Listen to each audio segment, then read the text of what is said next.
JF Stretford Paddock. This is the Paddock podcast, and joining me are two of my favourite Manchester United fans. We've got Ronaldo Brown. How are we doing? Doing all right. How are you? I'm all right. What's up with your neck? Do you know what? It's the beard.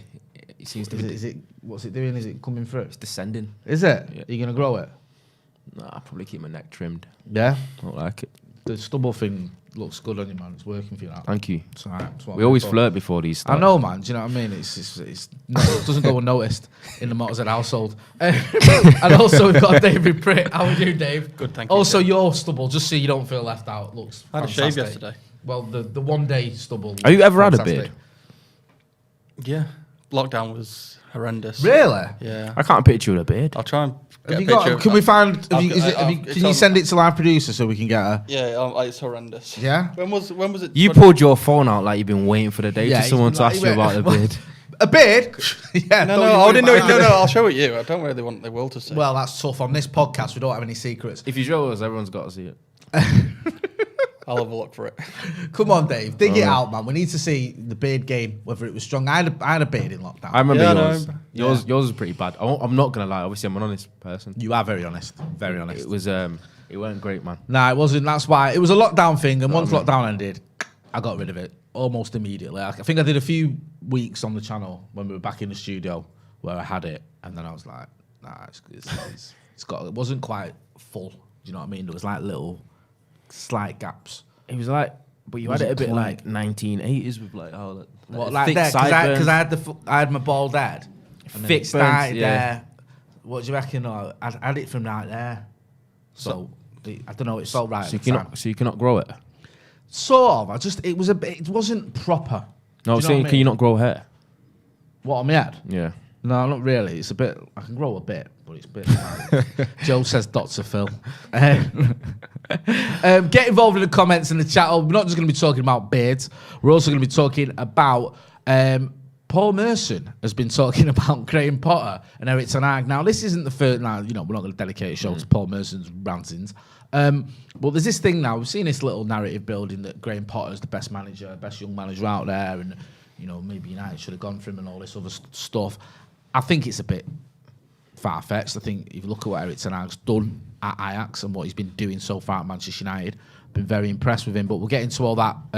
We'll also talk about potential contract extensions. We're at that time again where there's a few players who could be getting an extension. Some of them all United players are on big money. Some of them are on very big money as well. And it's whether it's worth extending it. I mean, I think we're going to anyway. I think we always extend contracts, don't we, at Manchester United? And also we'll have a look at what's been happening with training. Erik ten Hag's been putting him through the paces.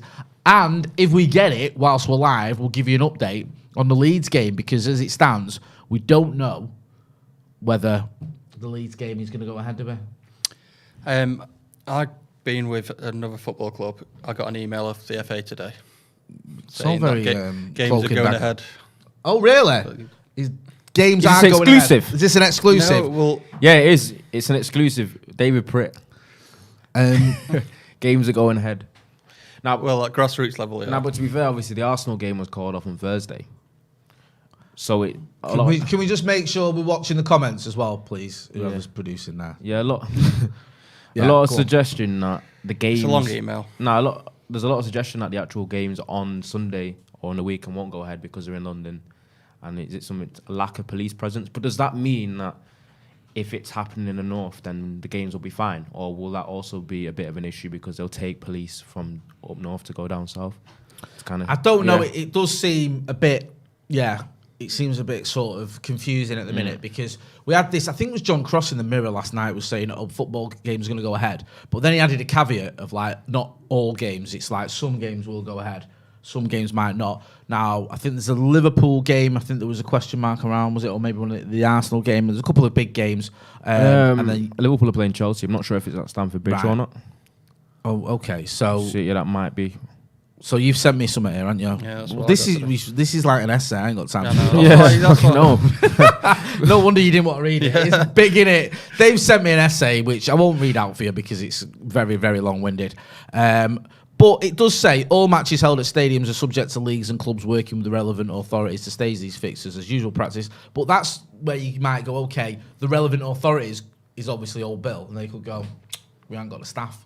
We Oh, the meeting's actually happening as we speak, so they're having a bit of a powwow to see whether. I hope it does. Wait, the meetings, they're making a decision right now. Yeah, so they're having a meeting. Okay. I mean, listen, I get that there's a logistical issue, but you think we'd be able to staff the Queen's funeral in London and still have United versus Leeds go ahead in Manchester the day before? What is the concern, though? It's the crowds, and they need police forces from other regions to helping with the amount of crowd there is. So that many people care? Yeah. Have you been watching the telly at all in the Actually, last I haven't. 4 days or whatever it is? I'm not gonna lie. Thousands and thousands of people have gone to London already.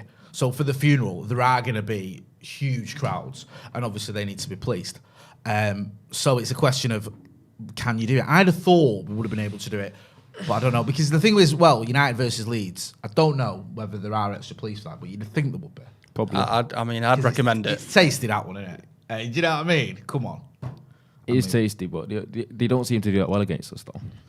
That's not the issue. You're not going to go, we don't need that many police. I'm just throwing Leeds that, never do well. just throwing that in. It's not, that isn't the problem. You know what I mean? It's the problem of Leeds fans absolutely hate United, and the feeling's pretty mutual, and it's got potential to kick right off. And you need. So it's 50-50 then. Of old builder. Probably 60-40 In on what way? to what, like the game being on. In which 60% on. Yeah? Is that what you're just making this up? I'm Or is that just- your astute sort of intuition? It's my intuition. You're saying 60% more likely. It's 60% more likely to happen, but there's only a 20% chance of you being right. I'll let you ponder that. Martin Darcy says something about Paul Merson, about him, not really liking him. State of him. Listen, there's quite a lot of hatred towards Paul Merson. I'll get into this here. Paul Merson's asked his opinion, right? Now, he's been given his opinion in his column for Sports Keeda. I don't know either. And he says, I think it was a really strange decision to sack Thomas Tuchel, but Graham Potter is a manager I really like. Okay, there's nothing wrong with that. I think we can all sort of agree with that sentiment. That's fine. So far, so reasonable. He then says, working at this level is a different ball game, but Potter has shown in his time with Swansea and Brighton that he's more than capable of creating teams that could go toe-to-toe with the best in the business. And then he says, I've said before that Manchester United should have got him ahead of Erik ten Hag, and I stand by that statement. I mean, does anyone really believe that?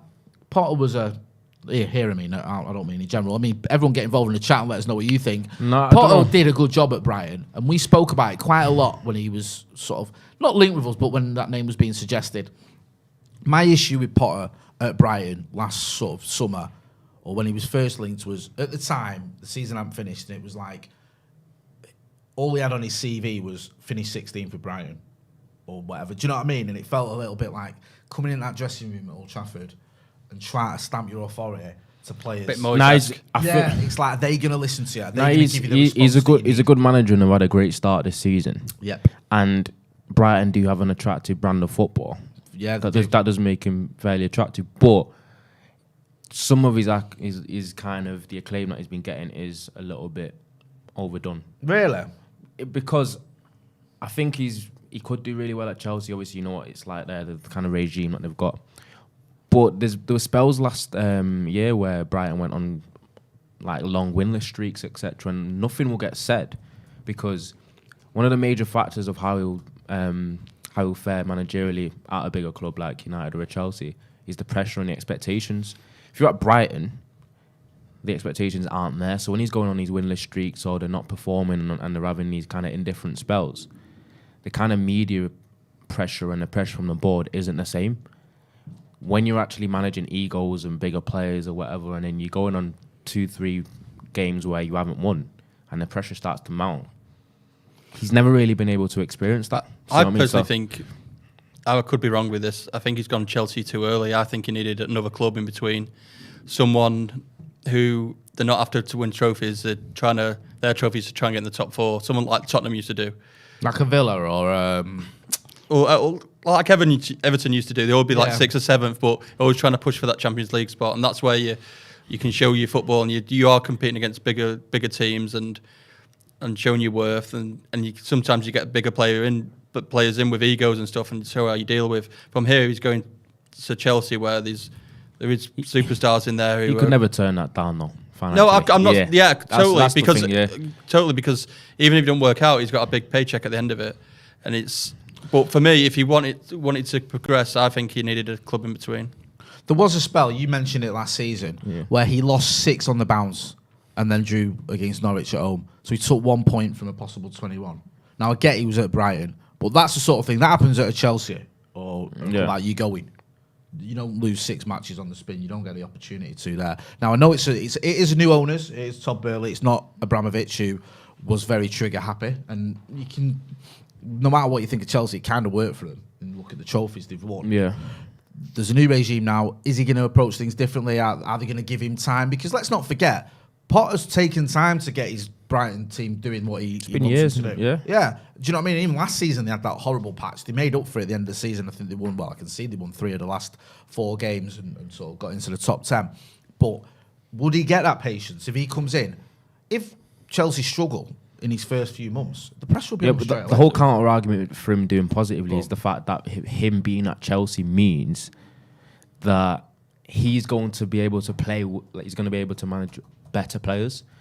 So then people automatically think, because he's going from Brighton, where the level of players isn't as high, to going to where someone Chelsea, where he's got better individuals, and if he's able to implement the same kind of style and tactics that's worked for him in Brighton with these better players, then it could be something quite special. But I've got Sophie McKenzie in the chat. She says, "Geez, Jay, do you want to steal any more of my staff members?" I'm sorry, Sophie. I have to, because my colleagues aren't about, so I've had to dip into the team pool because we're all one big family here at the what can we say, at the Paddock Towers, shall we say? So Paddock Towers. I'll make it up to the channels that these guys work on, and we'll give a big plug for Stretford Paddock FC and Stephen Howson TV. TV. Yeah. that sound. Why does Stephen Howson TV sound so different from just Stephen Howson? I don't know. Stephen Howson TV sounds a bit. It's weird because, in a perverse way, I'm kind of excited to see. No, in a strange way. I'm kind of excited to see what Potter's going to do there. Yeah. I mean, obviously, I don't want Chelsea to do well because they're a rival to us in that top 4 chase. I don't think they're going to challenge for the title, but I don't think we are this season either. I think we're both going to be going for the top 4. So, ideally, you'd want them to fail. But there's part of me that thinks it's going to be interesting because if he gets it right with those players, he can play good football. And he's got some players there that are almost world-class. Do you know what's also interesting, though? Chelsea fans have been very, very upset with Tuchel and his 5 at the back strategy and the wing backs, and thinking that it's too defensive. They don't get enough of their attacking players on the pitch at the same time. They kind of want him to go away from that formation and go to a bit more of a 4-3-3, more attackers, more kind of adventurous in the way they're playing. But they've just appointed Graham Potter, who plays the exact same formation that Tuchel did. So not really going to get their wish in that sense, but it just depends whether he can kind of structure it in a way. But as I said, Brighton was basically completely formed in his image. The players played how he wanted them to play. Yeah. I think you could either get a new manager bounce or there's going to be some serious teething pains, I think. I think he's a good manager. I think he is really good. He's obviously shown that, but I don't think it's going to be completely seamless, especially at a club like Chelsea. No, he is a good manager, but he's a good manager at the level he's been at. If he works, it'll be great for him and good for Chelsea. I mean, you could get England in the future or something like that if it all works out. But it's a massive step, I think. And it showed that you really cared about if you went to England, don't you? I remember. Do you remember if you told me whether you support England much when you play? I don't mind England. Don't mind them. It's not being ashamed of. No, not being ashamed. I don't mind them. You don't mind them. No. You're not a proper. I'm not shaved my head yet. You're not shaved your head. It's interesting at For Brighton. the pub, though, isn't it? Brighton, just on this. Brighton, Potter finished. I've just missed it. I had it a minute ago. In his first season, he finished 15th with 41 points. In his next season, he finished 16th. And then in his third season, last season, he finished 9th. So there was a progression there. It's just... And they've started the way they've started. Yeah, they started, which, top 4. I don't know. I get where you're coming from, Dave, when you say he might have needed another club before he went to Chelsea. But I think this might be his optimum time to go. Because as it stands now, I think, or at least last weekend, well, yeah, it will be as it stands, going to games. Brighton, he's got them into the top 4 this season. Yeah? They've just finished 9th.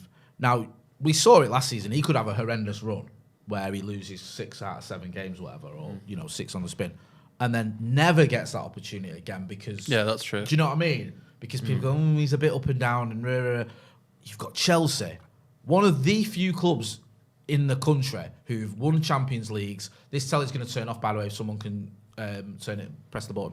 Won Champions Leagues, won Premier Leagues, won domestic trophies, have a budget, have a new owner who's, playing Football Manager, which, okay, it can be a bit of a problem, but he's willing to splash cash, and have this pool of players, which is a top draw.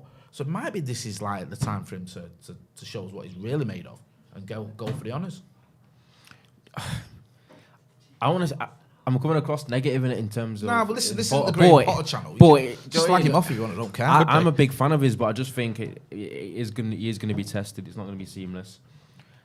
That's why it would have been smart on whether if they made this decision before they dedicated the whole transfer window and budget to Thomas Tuchel rather than Graham Potter, who would have wanted probably different. There was apparently a bit of needle wanting between Potter, between Tuchel and Todd Burley. Exactly, but that's how it's materialised. But obviously, the question of him being better than Ten Hag, it's hard to make that comparison because it doesn't make it, because Ten Hag's obviously been really successful at a big club like Ajax. Yeah. He's managed in the Champions League. He's got that experience. There's a little bit more cachet with him, just at the level that he's managed at in comparison to Graham Potter. I do think as well, if Ten Hag won at United and he was still at Ajax, Chelsea would prefer to try and get Ten Hag over Potter, I think, because of that experience. Probably. That's actually a good point, that. If Erik Ten Hag was still at Ajax and he was and they've just sat Tuchel, Ten Hag would probably be on their four-man I think anyone would have had Erik Ten Hag if they were managerless. If he'd have stayed at Ajax, and then any of the top clubs, and I mean the Cities, the Liverpools, anyone, if they were looking for a manager, Ten Hag would have been top of that list. Because who, other than those managers I mentioned, and who was likely to go to those clubs, would he want? He was sort of one of the most sought-after managers. Yeah. And I feel like United are a little bit fortunate to get him in many ways, because had there been other clubs that were managerless at the time who were, in the Champions League and had just, won honours and stuff, there might have been a bit of a battle for him. I think he's top class, and he's one of the few managers, the only manager I've had post-Fergie, who's on the rise. His star's rising. That wasn't the case with Jose just been sacked.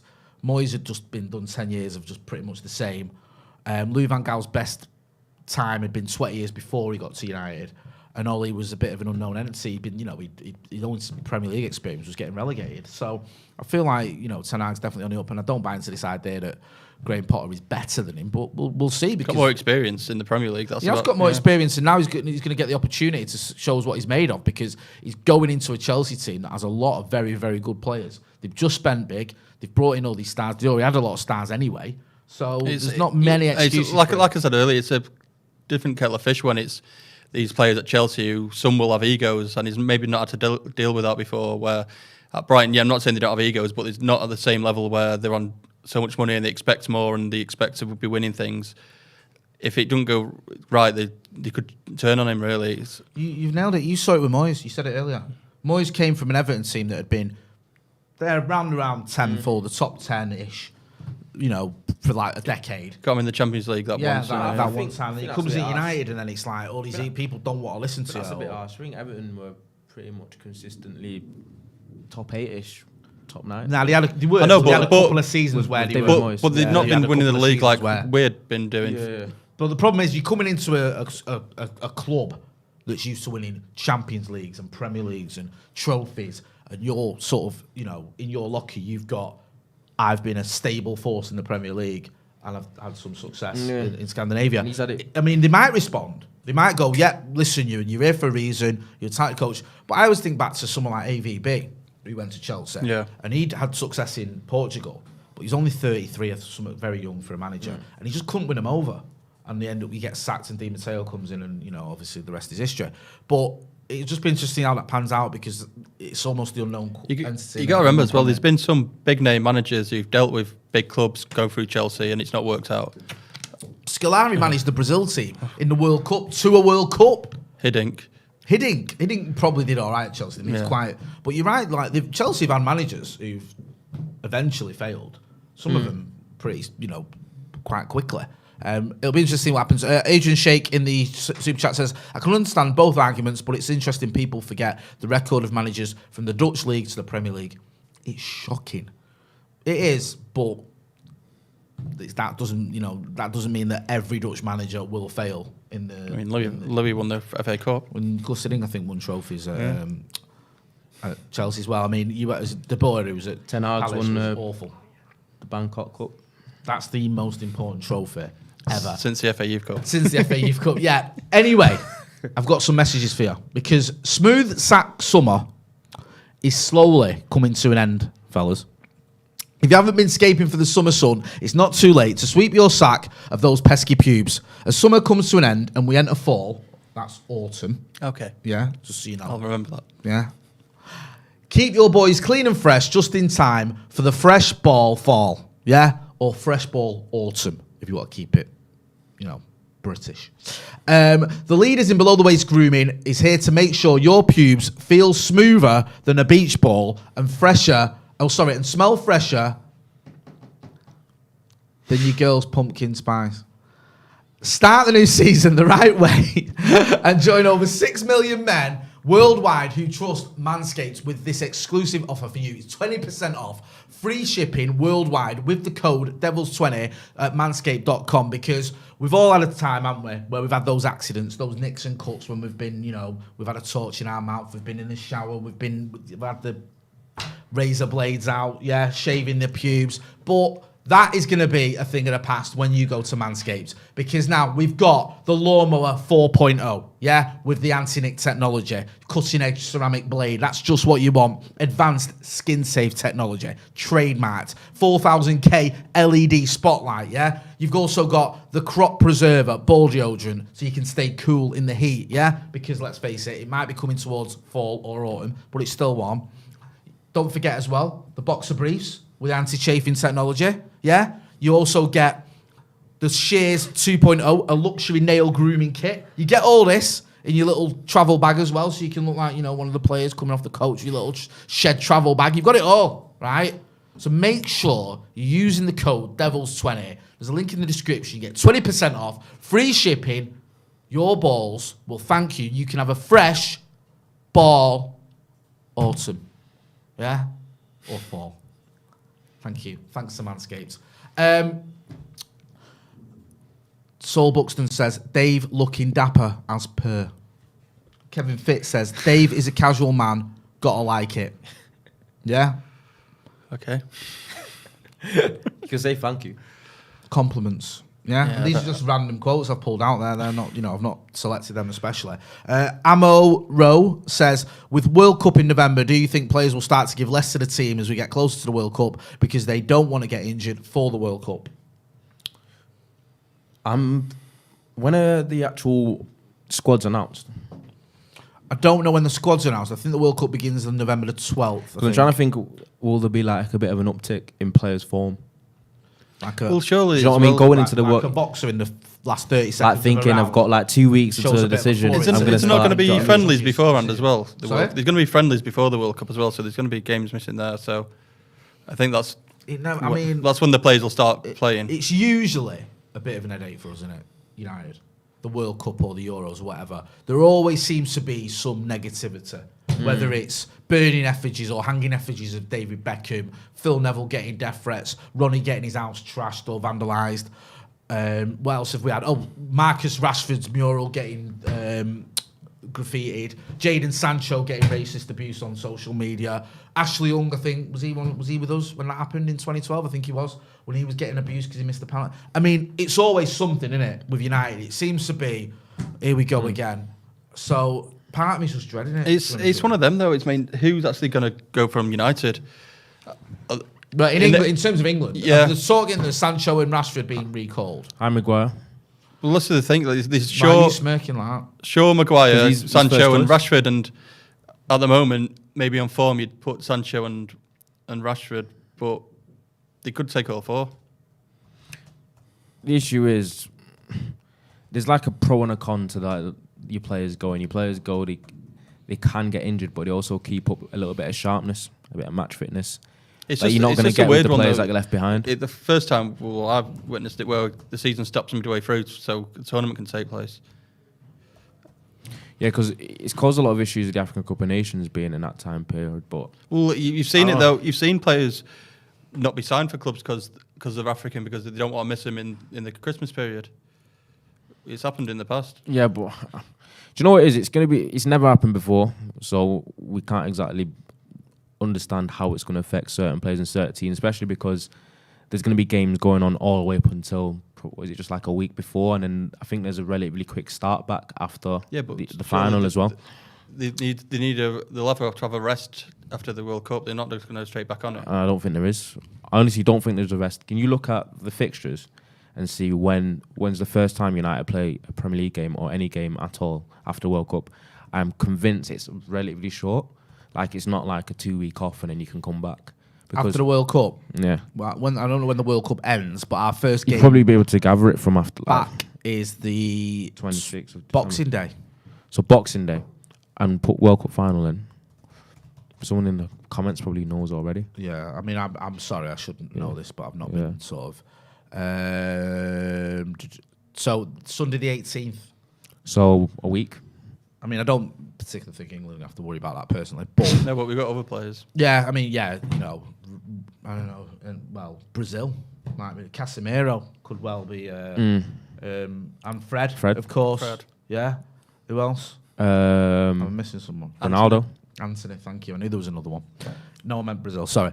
Yeah. So yeah, I mean, potentially. I think Argentina could go. Argentina are one of the favourites as well. They've got Martinez, then yeah. Martinez. Yeah. So it could be happening. Also, on the update with the Leeds game, Mike Keegan from the Daily Mail says there's no final decision, but not hearing great things about the chances for United. Versus Leeds. So we will give you an update as and when, but it sounds like Ronnie, your 60-40 may have switched the other way. It may be 60% not likely not happening, 40% it will happen. Sean Colbert says, this Paddock training kit is beautiful. And he's put this in caps, so he's actually shouting it.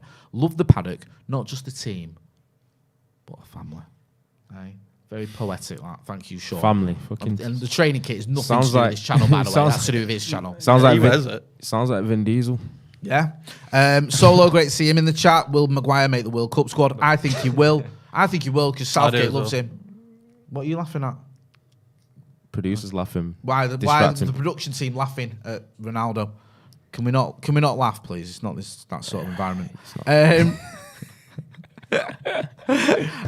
Right, should we move on? 5 potential contracts extensions. David De Gea, Diogo Dalot, Luke Shaw, Fred, and Marcus Rashford have all technically entered the last year of their contracts, but United plan to exercise their option of an additional year with each player. Any objections to any of them? All of them? Some of them? None of them? Some of them. I'd keep 3. Who would you keep? Wait a minute, let me guess. Should we guess? You keep 3 of them. Marcus. Yeah. Standard. Right. Of course. How's that standard? Marcus, isn't it? He's What, is he boy? But Marcus. It's just down the road, First isn't he? name basis. yeah. No, but I don't know why that one's Dave's standard. as Mancunian as No, why is that one standard? Because he's not going to say no to Marcus. He started banging in goals again. He's Manchester. Someone scored a from- penalty couple against weeks. QPR in the Yeah. Youth Cup. He's been watching him since he was 12. There's no way he's going to go get rid of Marcus. All right, go on. Right? Have you finished? Yeah, I'm finished. All right. I'm going to go. Oh, I don't know how you feel about some of these, actually. Go on, I'll let you have the next guess. You've got Fred, Dalot, Shaw, and De Gea. Get involved in the chat and let's see if we can guess. Dalot. Dalot. Oh, 2 for 2. 2 for 2. Diogo Dalot, who's having a storming season, by the way. I've been so impressed with him. I know, and the next one, it's going to be Rashford, Dalot, and Fred. I think you're right. Hold on. Yeah. Got it. I don't. Yeah, because I remember doing a video with Dave about Luke Dave, Shaw, and we were a bit on the fence. And this was 3 years ago, and he's not done much to win us over since then. But out of those ones, personally, I would definitively keep his. I think the thing is, Rashford's form has been awful for 2 years. Yep. And he's been playing well now, but it's a very, very short. Well, the thing is, so it's one of them where, like, in his defence, what's in his defence? His form's been poor for 2 years, but for one of those years, he was at least productive. Yeah, get you. Okay. Do you know what I mean? I'm not denying it. I think performance-wise, he has they been, weren't great. But his numbers were there. With Rashford, though, he's a good player. He's been playing badly. He's a bad player. I don't think... Well, go on, no, you seem to be a bit on the fence or a bit unsure, which, you know. The thing is, he's going to be turning 25, and he's still got some... Now, let me finish. He's still got some sense of, like, sell-on value in it. He's got, like... So I don't think he's necessarily the type of player, especially with some of the cachet that he still has, even though his performances have not been great over the past 18 months. You don't want to let someone like Rashford go for free, is my opinion. So with the extension of the contract, that's why I'm thinking... You probably would extend it, but my only drawback on that is I don't think he deserves like some pay rise because if he gets his contract extended, he's going to be on around 250 grand a week, Rashford. I don't think he deserves that personally. On the basis of his performances over the past 2 years, you can't have 3 goodish games and then all of a sudden forget about the past 18 months. Do you know what I mean? And then say, oh, we're going to give you a new contract worth 250 grand. Well, it's personally, do you know what I mean? Well, with a contract extension, you can just keep it the same price. You don't have to give him a rise. That's not what Rashford and... Very divisive here, Ronnie, what you said. I'm not going to negotiate in that, surely. Benji says, thank God for Ronaldo Brown. Stop the Rashford excuses. DB Cooper says, Jay, can you please ask Ronaldo why he hates Marcus Rashford so much? Phil B says, extend Rashford, same wages. SM says, yes, Ronnie, speaking facts. Adsum Gultum says, yes, Ronaldo, speaking facts. Ross Murphy says, agree with Ronaldo. So, by and large, people kind of agreeing with you, a couple not, but... I don't hate Marcus Rashford at all. I know you don't. I think that's... I just feel, though... Apart, I mean, who can play centre forward at the moment as well? Unless we get someone in Martial. But has he done any better than Rashford? Not really, no. But Martial's contract's not running up. Is there not? Is there not a case though that whilst everything you've said has pretty much been true, I'd struggle to argue with any of it. You know, I think Marcus has had a terrible run of form last season. It just wasn't good enough by any stretch of the imagination. But there is that part of, you know, he has, over those years, played when he's been injured, put himself on the line, scored a lot of goals, got a lot of assists, been a regular. Does he not deserve it because of that? And he didn't cost us out because he came through the academy. Does he not deserve a new deal? Rather than going, right, now you're back to showing a bit of form, playing well, you're fully fit and all that stuff. It's time to get rid of you. Not That's really, because not my only, but that would be my question. He's played poorly for 18 months and then he's been rewarded with still being put in a team, still playing well. He has 2 or 3 really good games, and all of a sudden you think, all right, that's enough for you to be getting a contract. Even if his form wasn't as good as it's been recently, I'd still risk it because, like you say, he's 25 this year. It's relatively young, and we know what he can actually do. If he performs like the way he's been performing recently for another year, and he's got an option to extend, I wouldn't give him a new contract. I'd let him. I'd almost just extend it for 1 more year, see how he goes for another 6 months, then decide. I don't think you. I don't know. There's a thing with him. This is the issue with you. I know, but that's the issue United have been doing for. This is the problem: overpaying players for however long. That's literally been what's been a major demise of United, giving players wages they don't deserve, and then all of a sudden we're wanting to reward players for doing like the bare minimum what you expect from with the talent that Rashford supposedly meant to have. The talent for 2 games. The talent he's got though, if you can get that out of him, he's going to be a great player again. What costs more? How much do you think United would get for Marcus Rashford? Let's put it that way. This is the only thing. But I wouldn't. If he's got a year left, and you're getting rid of him in the summer, or not in the summer. When January? You're getting him. You're literally getting a minimum. Oh, there's an update here. Jeremy Cross in the Daily Star. Sounds like Man United versus Leeds is going to get postponed. Statement from the police due shortly. They're on the way to Buckinghamshire. Bloody hell. Aye. That's annoying. No. One of my favourite games, United versus Leeds Old Trafford. It's been good to us, hasn't it? We'll see anyway. We'll keep you updated. It's not been confirmed yet, but it's looking like it's going to be off. So go on. You think we can get money for Rashford? I think you get a minimum of 50 million. Even with his contract? I don't think with a year left. People will be haggling like mad because they'll say, we'll just get him a free at the end of in a year's time. The thing is, as you've said, he's got a lot of credit in the bank. A lot of gains for one of the biggest clubs in the world. He's a forward. He's got Nah, he's got a lot of thingy in the game. He's got enough cachet. People can argue whether it's deserved or not, based on the past 18 months. English tax. I think you're at least getting 50 million. All right, let me ask you this. This is what concerns because you got to me. remember that. This is the main thing that concerns me. I mean, I personally would give Marcus an extension, but I think you make some good points because he hasn't been good enough for a little while. I've not fully said whether he should extend or not. I'm not saying don't extend. I'm more asking the question of this is why I will ask you though. Do you feel we can get a player of a similar ilk or better for that money if we let him go for 50 mil? Yes.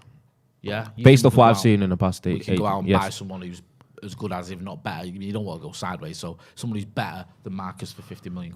On where Rashford's played. Mm-hmm. So I'm not gonna lie. There probably is with the talent pool in Europe, especially in forward areas and in wide wingers kind of areas. Anyway, in the past 2 years, so that you've seen in Europe and you've seen in the Premier League. I don't think it's that far fetched to say that you could get someone cheaper than 50 million. That would probably be more productive than Rashford has been from what we've seen. Because we're talking about a Rashford that's been benched by Elanga in a number of games. Yeah. And I'm not going to lie to you, Elanga's not worth any more than 25, 30 million euros and 30 million pounds himself. Yeah. So, and people have a lot of question marks about his ability. And this is a guy that's been picked over Rashford time and time again because of how Rashford's played over the past year or so. So I don't see the way that it's coming across like Rashford is some sort of irreplaceable. No, he's not shown anything like that. I said this summer that Rashford needed a good run before Christmas. Couldn't even wait. It couldn't even be a good season. I thought the season he had last season, which for me, and I used to say the same thing about David De Gea and Dean Henderson, the only reason Elanga's getting in that team is because Marcus Rashford's nowhere near the levels he can be. If Marcus Rashford plays as well as he can do, Anthony Elanga don't get near the team. That's not disrespect to the kid. I like Elanga, but he just doesn't. He's not in the same calibre as where Marcus is. But Marcus had a terrible season last season, and that allowed Elanga in. And I think Marcus does need a good start to the season. And so far, he's had it. 3 goals and 2 assists, including against the Scousers and 2 goals against Arsenal. It's not to be sniffed at. He's had a good start to the season. But he needs to continue it. He does. We can't have another season where we had 4 goals, I think, Premier League goals last season. You can't do that again. Because you know what it is? If I'm being a proper critic, he was great against... he's been great against Liverpool and Arsenal when it's been high lines. The game's been stretched and he's been able to utilise his pace and what's good at. Even against Leicester, he got an assist for Jadon Sancho, but in that game, he weren't that great. That's Marcus, though. Do you know what I mean? That is that is Marcus's thing. His performances a lot of the time aren't great, but he'll get you that goal. He'll get you that when he's at his most productive. You remember that season under Ola where we were at top at Christmas? If you look at a lot of those goals and assists from Marcus, I remember it was against Wolves. He was having a stinker. Last kick of the game, the winning goal. He's got that ability to just pop up with a goal and assist. And I think you have to weigh up. You go, is that enough for him? For me, it is.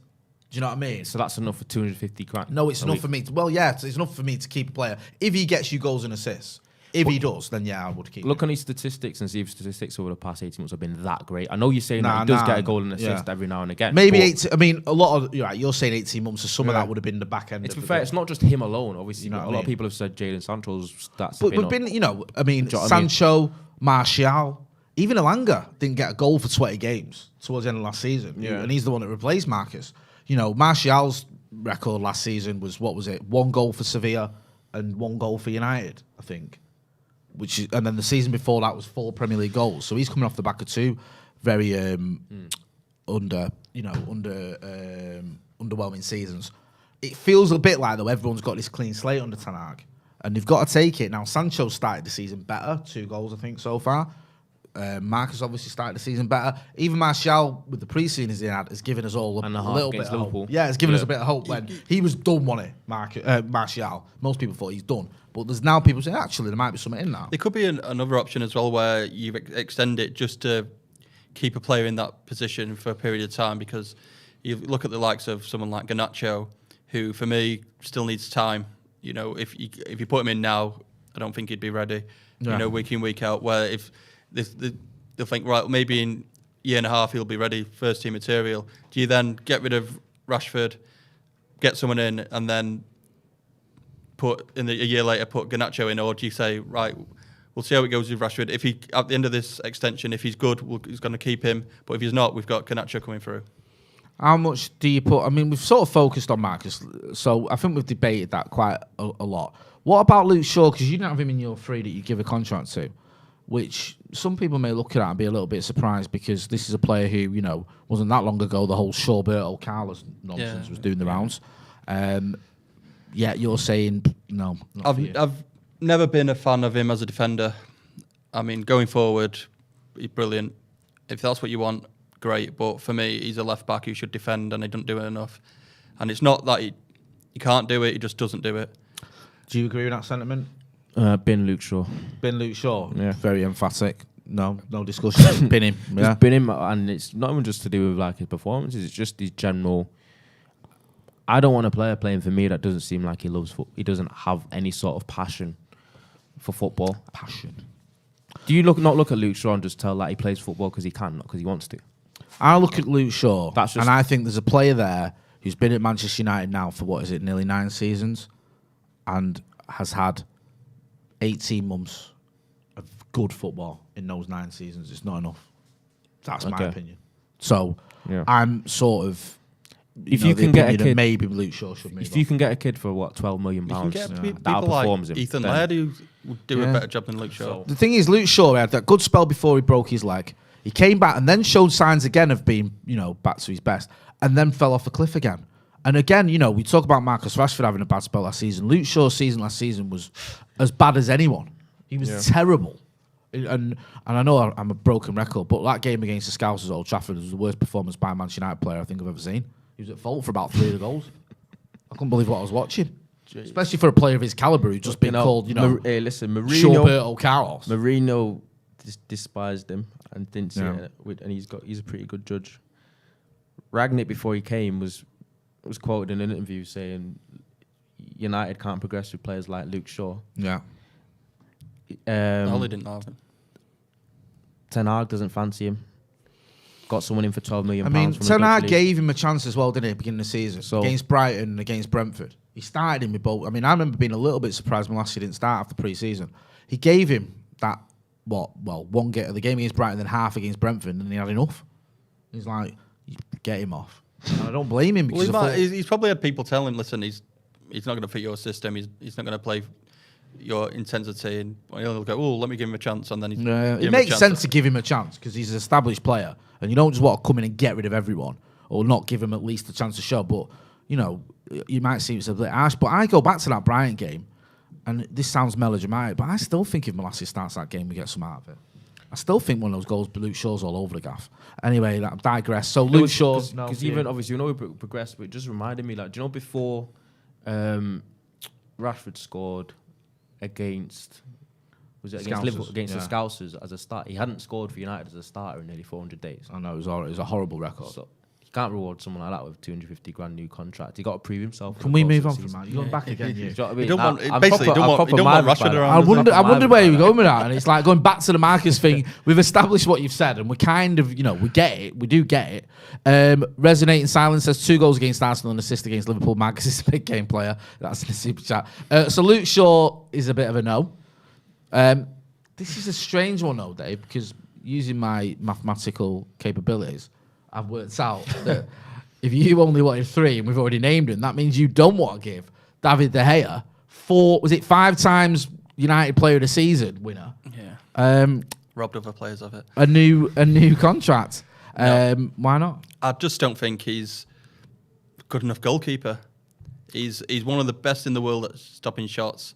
Yeah. People say that's what goalkeepers do, but it's not.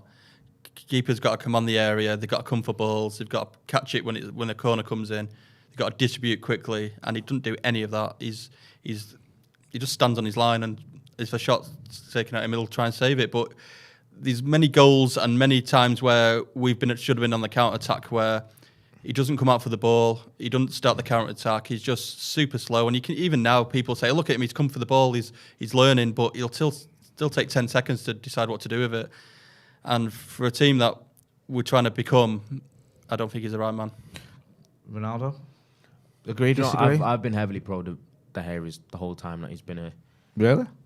Actually, because... It surprises me because you're quite a modern football thinker. Yeah, But he doesn't seem to quite fit the mould of a modern goalkeeper. I was just in favour of him being the starter ahead of Dean Henderson and thinking that some of the criticism that he does get is justified, but I think it's hard to be as critical as people have been of him when he's been, 5-time player of the year for United, and he's been one of the best shot stoppers in the world for the best of a decade. I'm going to get to...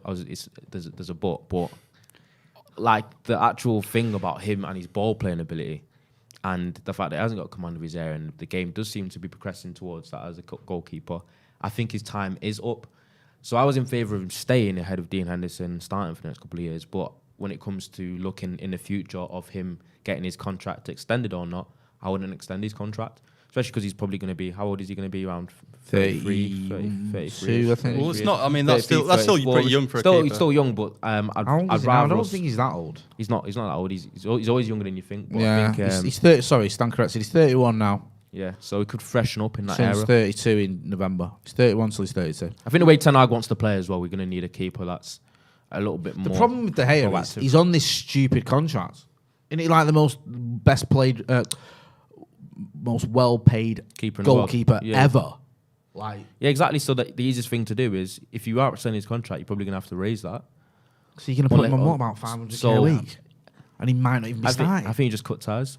I mean, Even though he would cost, how much would De Gea cost if he was a transfer right now? The thing is as well, De Gea's, a few years ago when Real Madrid come in for him, probably the most sought-after goalkeeper in the world. Now, I think most top clubs, he don't get in their team. Yeah, I know. And I don't like saying that, but I like De Gea. I think he's been a great servant, but I just don't think he does. I mean, the Doesn't debate start for with Spain, does he? Henderson. No. I mean, He don't even get in a squad anymore, does he? Henderson's probably not the answer, but I'd rather play him over De Gea just for the things I mentioned, the commanding of the area. He may let more goals in, but I think he'll make us score more goals and win us more games the way he'll get the ball out. And it's like the thing when that goal we scored against Sheffield United, where the debate was, did it go out or not? That all came from Henderson, and you never see De Gea doing things like that. Abdullah Ibrahim says, for me, De Gea had to go. In the past, he developed command of his area and played out under LVG. He's gone backwards in the last few years. Bobo Boy says 15 million at best in terms of how much we get for him. Who's your Wally of the Week, Ronaldo? I'll start with you. Well, Wally of the week. Yes, your Wally of the Week. We've got a graphic for that Wally of the Week. You know what Wally of the Week is, don't we? Yeah, I do. Yeah. There's usually so many to choose from. There's only one, isn't there? Well, you go first then. It's got to be Mr. Sinclair. Trevor Sinclair. It's got to be, isn't it? See, I'm not touching that. I'm not getting involved in that one. I'm not overly bothered about what he tweeted, if I'm being brutally honest. I know a lot of people aren't. I understand that. I just think Trevor Sinclair is almost like a parody person. It's almost like everything he does is just ludicrous. Do you know what I mean? And I think, when I see Trevor Sinclair trending the day that the Queen died, I just thought that is not going to be anything good or positive. Do you know what I mean? My thing was, what is going on here? Why is my Wally of the Week? And it's maybe not what he tweeted, it's the way he tried to blame it on mental health. Okay, I understand that. That's a very good point, that. Because, obviously mental health is an important issue, and then people saw him tweeting and saying mental health, and then it's like, is he using that as an excuse? And listen, if you are struggling with mental health, do reach out and get help. I'm just kind of done with the whole Trevor Sinclair argument on anything, to be honest with you. I think just ignore him is my own personal decision. My one, I'm probably going to go Michael Owen. Why? Because I was watching his... I've not even seen him for a few... No, I don't know him, but I've not seen him on anything for a little while. Post-match punditry on BT after Napoli slapped Liverpool, and his punditry was embarrassing. Was it like... was what was he saying? Like, oh, the Liverpool were a better team? He basically was saying that Liverpool have been the best team in the world for like 5 years. They've been phenomenal. They're going to get back to that within the next couple of games. There's nothing He's to just worry about. twerking, right? He's desperate for that Scouse pound. He was. They don't like him. He wants them to love him so he can do the ambassador role. Listen, he was so embarrassing, the amount of excuses he was coming. He was twerking, like you said, splits and everything. It was like he was being. I was watching. I was thinking, you're literally not being subjective at all. It's like after the didn't he do the same after the Champions League final? And he's like, they're the best team in the world. Liverpool, and they're like, they've just lost to Real Madrid in the Champions League final, and they didn't win the league. And then he went on to, I think he said like Van Dijk was getting a bit of criticism. He's like, oh no, but Van Dijk's been the best defender, and everything was hyperbole in terms of Liverpool. Even and he was just Van Dijk don't think he's the best defender in the world. Michael Owen just didn't. They got slapped 4-1. They've been shy all season. He just didn't acknowledge at all. So I remember watching that thinking, yeah, you're a Wally. So Michael Owen's my Wally of the week. He's the Wally of the summer actually as well. With never mind, not going to go into. I've got a backup one though. I'm gonna go. Do you know what? Who's that? There's that guy who was trending again. That guy. Guy from he's on one of those right wing GB talk stations, whatever they're called. Politics struck. Do you know what I mean? It's not really politics. This guy who was putting down flowers and got someone to film him.